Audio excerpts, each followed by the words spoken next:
Соперник тот же, игры разные. Так получилось, что против Санкт-Петербургской «Балтики» команда из Казани провела 3 матча. Дважды в рамках чемпионата страны и в последний раз на Кубке. Правда, не совсем удачно. Концовка из-за того, что не забивали свои моменты.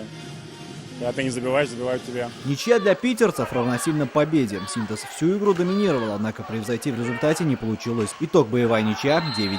Все-таки Казань один из самых лучших клубов сейчас у нас в стране. Да, ничья для нас, можно сказать, маленькая победа. Конечно, хотелось бы забрать 2 очка. Все-таки в сумме 2 матчей в кубок. Но будем стараться дома. Времени на отдых не было, казанцы сразу же отправились в Черногорию. Заключительный в этом календарном году матч против местного Ядрана был таким же упорным, как и предыдущие встречи. Пропустили 5 контратак, после чего трудно было догнать эту команду. Впереди выезд в Астрахань, а дальше пауза до февраля. Хорошая возможность подготовиться ко второй части всех чемпионатов, где выступает Синтез. Алмаз Гафиатов, Рамзель Гарипов, ТНВ, Казань. Все новости дня, выпуски программы «Новости Татарстана», программы и фильмы на сайте tnv.ru и на YouTube-канале ТНВ. Подписывайтесь.